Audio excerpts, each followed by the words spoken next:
Guys, welcome back di Jason Armus Show. Nah, hari ini gue pengen cerita sesuatu hal yang interesting banget buat teman-teman penonton semua YouTube gue, yaitu cerita tentang Tesla. Dan orang di belakangnya itu adalah Elon Musk, yang gue bilang dia tuh jenius. Kenapa? Temukan jawabannya setelah yang satu ini.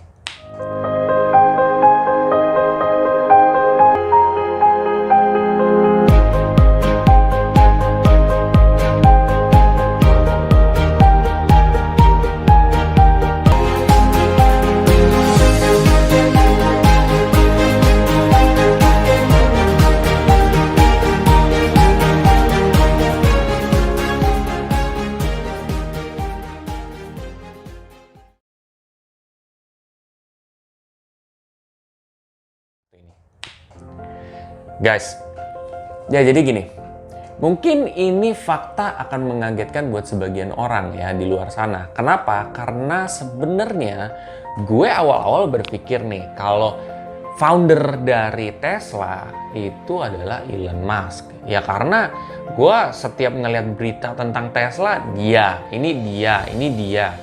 Padahal guys, sebenarnya dia itu bukan co-founder ataupun foundernya dari Tesla. Nah, foundernya Tesla itu sebenarnya adalah Martin Eberhard dan Mark Tarpenning. Jadi mereka ini ngebangun Tesla dimulai dari tahun 2003. Nah, di 2003 ini mereka punya ide akan Tesla ini tuh terinspirasi dari salah satu inventor, yaitu Nikola Tesla. Nikola Tesla ini merupakan seorang inventor yang terkenal dan ya jenius gitu disebutnya. Kalian bisa cek sendiri Nikola Tesla ya. Nah di situ lalu kita balik kepada Teslanya sendiri. Tesla itu tuh ya di awal-awal melakukan kayak mencari dana lah. Mencari dana buat apa? Mencari dana supaya dia bisa melakukan percobaan juga terhadap mobilnya dia gitu kan. Ya kan, mobil yang pengen dia buat adalah yang sebenarnya yang electrical gitu loh, yang bukan pakai bensin gitu ya, tapi yang elektrik gitu. Dan mereka tuh sebenarnya nggak hanya fokus terhadap elektrik mobil doang, tapi sebenarnya mereka mau bikin kayak vehicle yang elektrik. Jadi nggak hanya vehicle, dan sometimes mereka juga ngejual kayak semacam baterai gitu loh. Nah itu menariknya seperti itu. Pokoknya yang bener-bener yang harusnya sih good thing untuk environment ya, harusnya ya tuh. Nah tapi anyway gitu, tahun 2004 if I'm not mistaken, 2004 di situ mereka mencari dana untuk bisnis mereka. Nah orang yang mereka temuin yang untuk bisa mendanai itu adalah Elon Musk.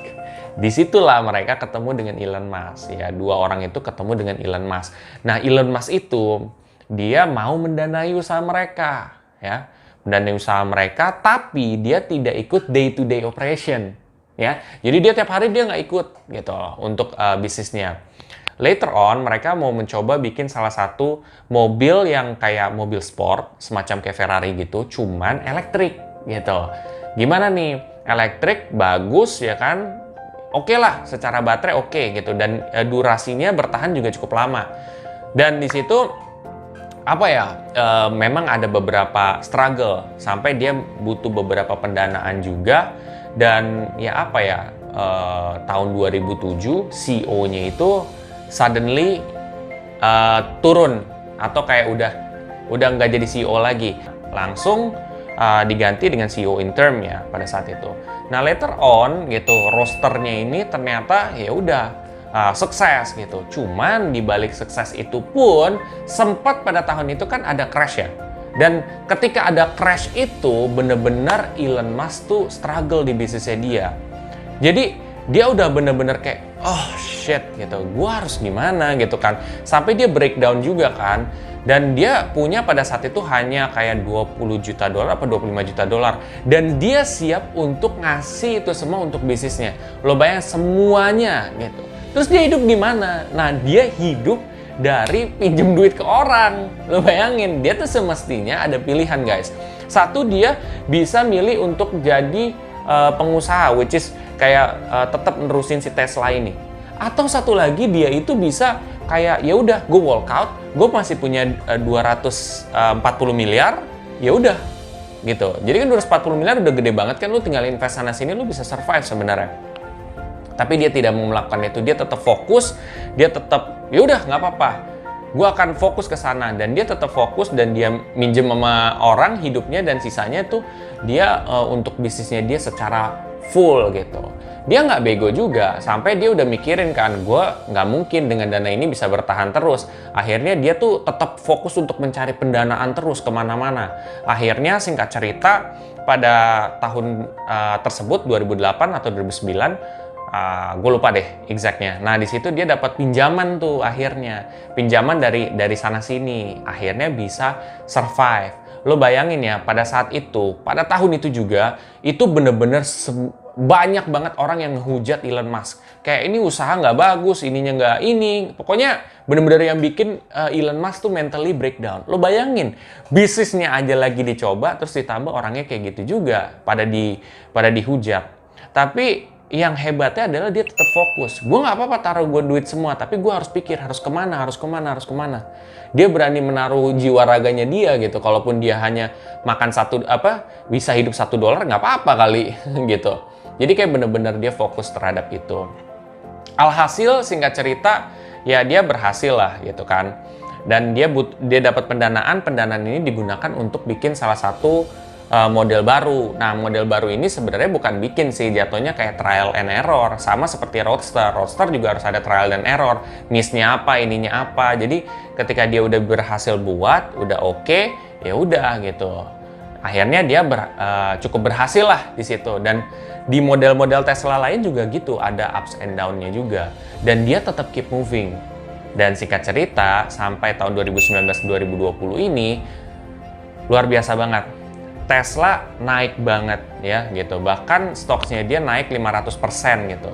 Lo bayangin naik 500% Pak, itu kalau nggak salah dalam setahun. Lo bayangin aja, setahun naik 500% tuh udah gede banget gitu. Dan akibat dari itu, si Elon Musk ya sebagai CEO, dia sekarang udah jadi CEO. Dia tuh udah bener-bener bertambah kaya gitu, udah makin rich gitu kan. Tapi di balik kesuksesan dia itu, apa sih yang bisa dipelajari di sini? Yang bisa kita pelajari adalah tingkat kefokusannya Elon Musk terhadap tujuannya dia, terutama di bisnisnya dia. Padahal di situ dia punya pilihan, guys. Dia bisa walkout, dia bisa bikin bisnis baru, dia bisa mungkin invest sana sini, dia masih bisa hidup. Tapi dia tetap milih untuk fokus terhadap apa yang dia ingin. Bahkan dia taruh tuh semua duitnya. Kan orang gila, Pak. Belum tentu setiap orang mau kayak gitu. Ya kan? Sampai minjem duit di sana sini, terus minjem duit untuk dia hidup loh, bukan untuk bisnisnya dia, untuk dia hidup gitu. Dan untuk bisnisnya juga gitu loh. Sampai akhirnya dia udah profitable sekarang kan, udah bisnisnya profit dan dianya makin kaya gitu. Tapi di setiap perjalanan itu akan ada ups and down, dan di situ dia down-nya. Sama seperti lo, ini bisa kayak menjadi motivasi juga. Kalau misalkan lo punya bisnis, lo fokusin aja gitu. Mau dia ada struggle atau apa, ya hadapin aja. Lo jangan give up. Jangan lo tiba-tiba ada, ide bisnis A, B, C, D. Terus lo pindah ke yang lain karena lo di sini udah stuck. Jangan. Lo seperti Elon Musk gitu. Lo tetap fokus terhadap bisnis lo. Cuman gue memberikan pilihan ya, kalau nggak mungkin segila Elon Musk ya, sampai semua taruh, sampai dia, gue nggak tahu lah mau gue jadi apa, bodo amat gitu. Ya nggak kayak gitu juga. Tapi tingkat fokusnya lo ke sana, ke satu usaha lo itu, atau apapun tujuan lo, entah lo usaha ataupun bukan, lo fokusin ke sana. Lo fokusin, niscaya lo bisa jadi seperti Elon Musk. Mungkin lo nggak sekaya Elon Musk, atau bisa lo sekaya Elon Musk. Tapi di sini pelajarannya adalah lo bisa berhasil. Berhasil itu membutuhkan tingkat kefokusan, dan Elon Musk punya itu. Dan gue yakin kalian semua juga punya itu. Kalau kalian merasa video ini sangat bermanfaat, kalian bisa share aja ke teman-teman kalian yang lain. Dan jangan lupa untuk subscribe, like, dan komen di video gue. Sampai jumpa di video gue selanjutnya. Terima kasih.